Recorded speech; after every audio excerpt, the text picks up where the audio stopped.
Nigeria's called to serve our fatherland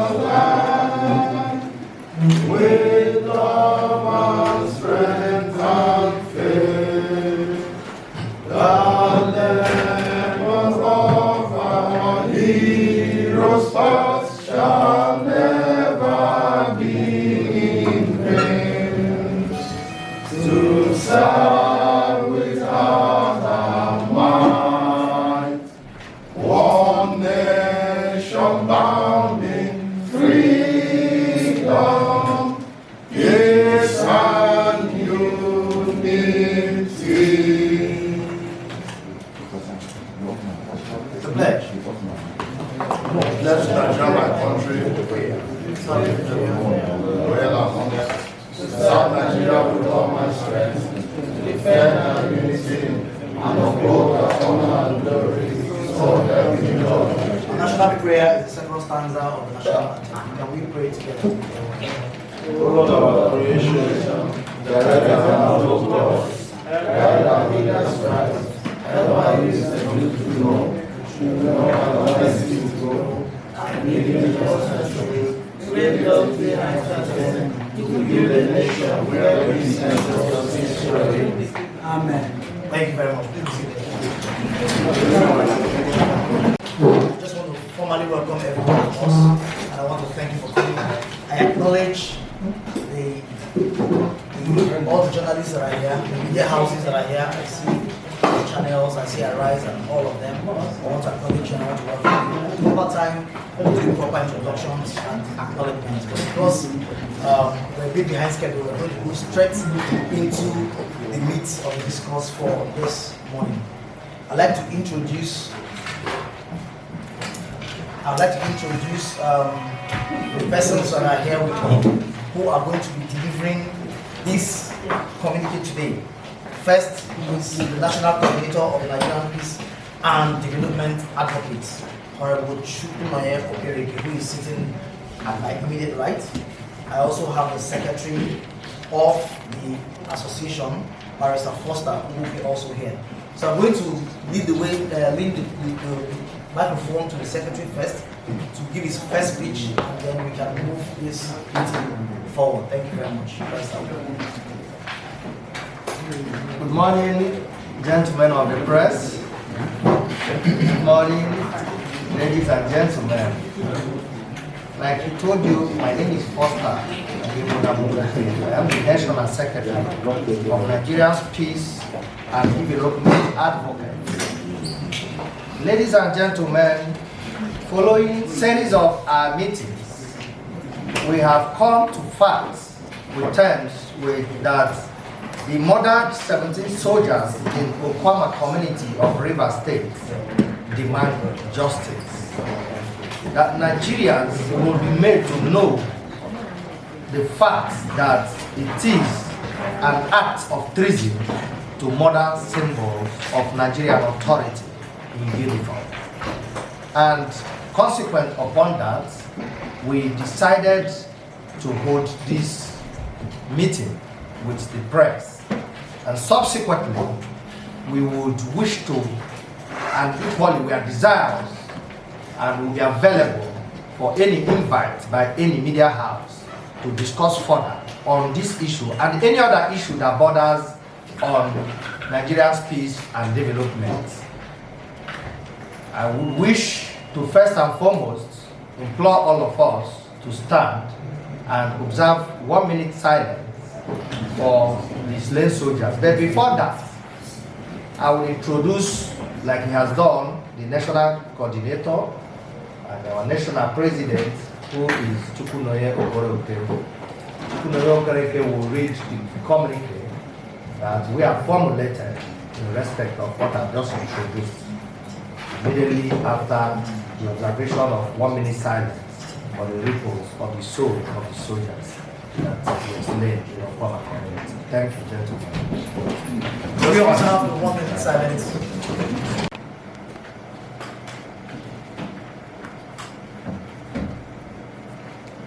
May the souls of the 17 soldiers who were slain rest in perfect peace. Amen. Please be seated. Good morning, ladies and gentlemen of the press. I will now go forward to read the communique of Nigeria's peace and development advocates in a quest for justice for our slain soldiers. Justice for the murdered 17 soldiers in the interest of national security. The gruesome murder of men and officers of Nigerian Army at Okwama community in Delta State, Nigeria, by Okwama youth and sponsored militants is denigrating and condemned as the most unacceptable act of treason. In clear terms, an act against the Nigerian state. Our hearts go out to the families of those heroes who have fallen in the imbroglio. They have paid the ultimate price in the war between Nigerian nation and her plunderers in the oil-rich Niger Delta. What is going on in Niger Delta is mindless criminality of oil bunkers. The Muslim O's have begun to hawk on our gallant officers to give way for their continued divestments of our collective patrimony in the Niger Delta, and it is unacceptable. We have watched with dismay how opinion models and public affairs analysts, sponsored by these actors, have carried out mindless dance on the graves of the slain soldiers. These characters, who sometimes masquerade as national figures, have done so on flimsy and unfounded arguments brought forward on national television. We state, without fear of equivocation, that such support for the opprobrious carnage and brigandage is tantamount to accessory after the fact of the treason felony. Let us be clear.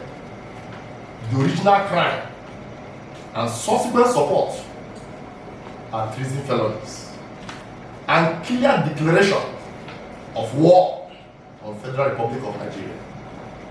We make bold to state that it is meant to cause fear on the Commander-in-Chief of the Armed Forces and to decimate the symbol of authority of the Nigerian state, soldiers carrying out authorized, legitimate military operation. When these sponsored commentators ask what were the Nigerian soldiers doing in Okwama, we begin to wonder whether it is not in the public domain that Nigerian military is involved in internal security operations throughout the country.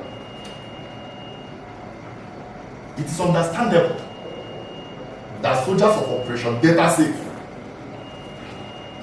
in the ordinary course of duty, were in Okwama to interface with elders to secure the release of a Nigerian that was taken hostage by Okwama youth. Unknown to them that people in authority, insulated by immunity, have authorized their massacre to intimidate the Nigerian state, and they stay fear in the Commander-in-Chief, thereby making Nigeria ungovernable for their selfish political and economic gains.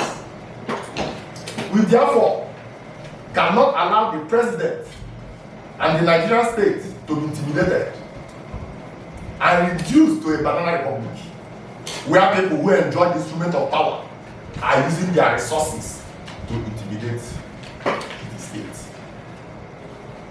Max Weber, in his work, Politics as Vocation, 1919, defined a state as a human community that successfully claims the monopoly of the legitimate use of physical force within a given territory.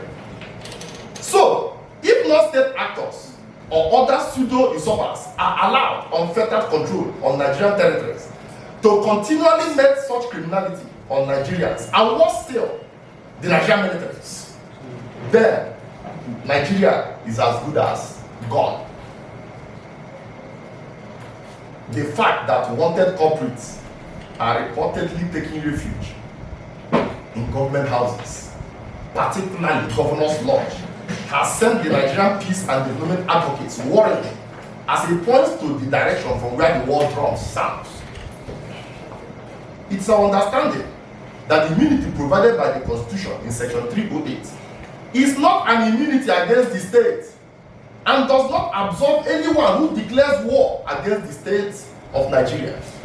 Therefore, the immunity of a person in office does not operate against the sovereign integrity of the Federal Republic of Nigeria.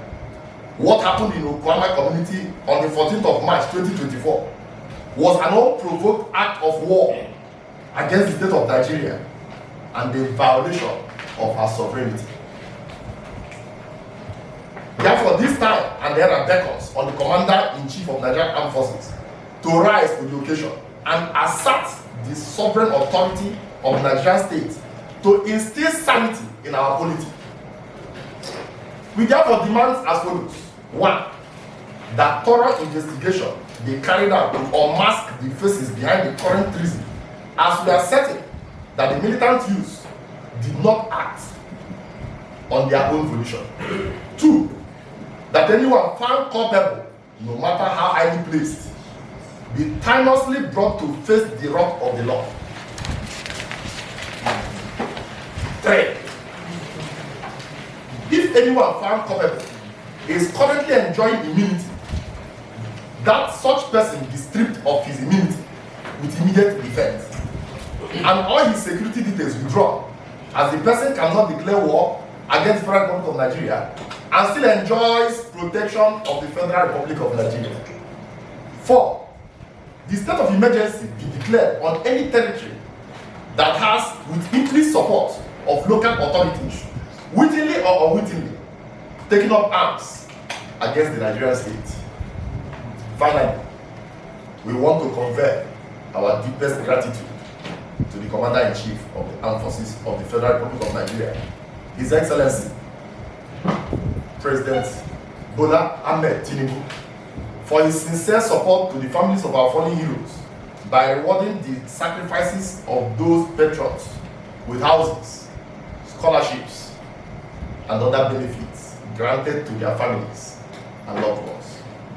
We equally commend his statesmanship for being personally in attendance to honor these great martyrs of the Nigerian state at the funeral.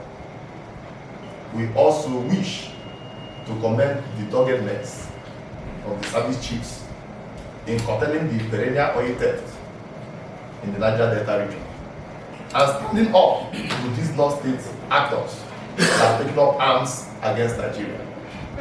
God bless the Federal Republic of Nigeria. Thank you.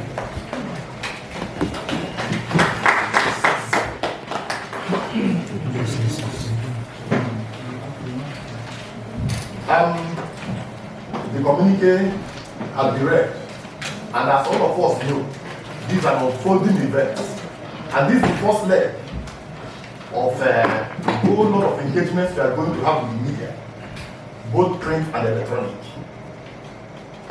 Too many things are already underway, and as it stands now, I know that we might be itching to ask one or two questions, but for now, that will not come. But in subsequent days and weeks and months, we are going to be your guests in your respective media houses. Thank you. But you have to sign it. Yes, bring it. Let me sign. Thank you very much. Thank you. Let's sign up.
See, give Shola.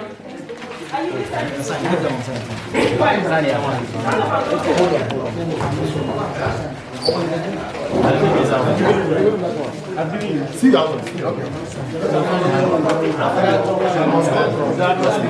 As I was saying that time, once the committee is not asked questions, it's your opinion.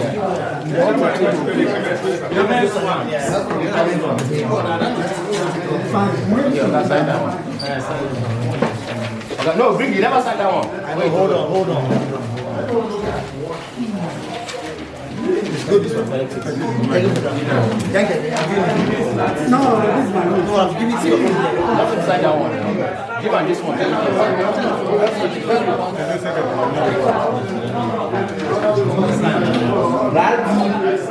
Okay, you have too much then. Hold on, who is this one? That's my own. That one is Okay. You told him.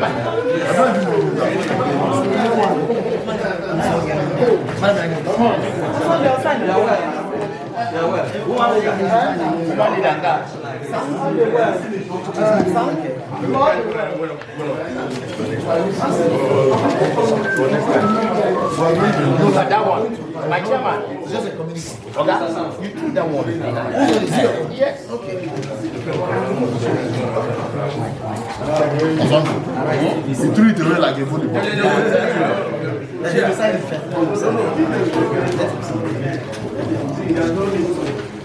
Please, the attendance, please, if you can have it. Hope the attendance is going on. He's collecting to collect. Please give me the attendance.